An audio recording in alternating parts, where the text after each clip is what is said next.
Hey guys, welcome back to my channel. నేను మీ మేఘా అండి. ఈరోజు నేనైతే మిర్చి బజ్జీ అండ్ ఆలు బజ్జీ అయితే వేస్తున్నాను. దానికి కావాల్సిన ఇంగ్రీడియంట్స్ మొత్తం ఇప్పుడు మీకు చూపిస్తాను, ఒకసారి చూసేయండి. పసుపు, కారం, ఉప్పు, ధనియాల పొడి, గరం మసాలా, చికెన్ మసాలా, వంట సోడా.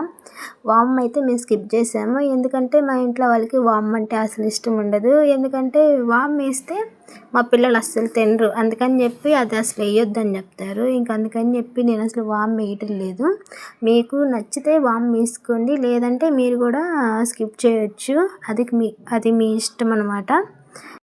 ఇంకా వంట విషయానికి వస్తే నేను 1/2 కేజీ శనగపిండి తీసుకున్నాను. అందులోకి ఈ మసాలన్నీ వేసి వాటర్తో మొత్తం మిక్స్ చేశాను.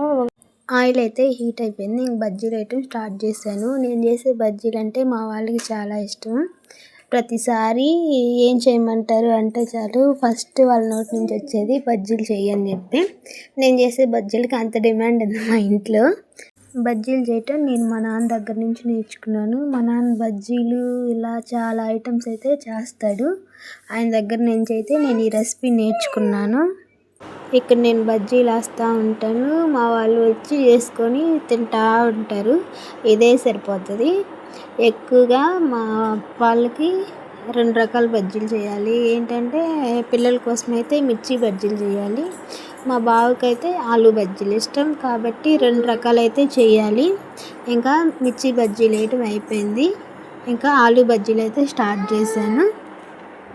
మళ్ళీ మీరు ఇలా అడగకండి, మిరగాయలకు తొడలు లేవు వాటిని మిర్చి బజ్జీలు అంటారా అది ఇది అని.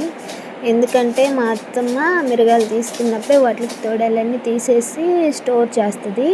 అలా ఉంటే చాలా రోజులు పాడవకుండా ఉంటాయంట. అందుకని చెప్పి నేను అలాగే చేసేసాను. ఫైనల్లీ ఇప్పుడు ఆలు బజ్జీలు అయితే స్టార్ట్ చేశాను. చాలా రోజులైంది లాంగ్ వీడియో పోస్ట్ చేసి, కింద మీద పడి ఇప్పుడు మళ్ళీ సెకండ్ లాంగ్ వీడియో అయితే ఇప్పుడు పోస్ట్ చేస్తున్నాను. ఏమన్నా మిస్టేక్స్ ఉంటే కొంచెం అడ్జస్ట్ అవ్వండి. మన ఛానల్ని ఫస్ట్ టైం ఎవరైనా చూస్తున్నట్లయితే ప్లీజ్ సబ్స్క్రైబ్ చేయండి.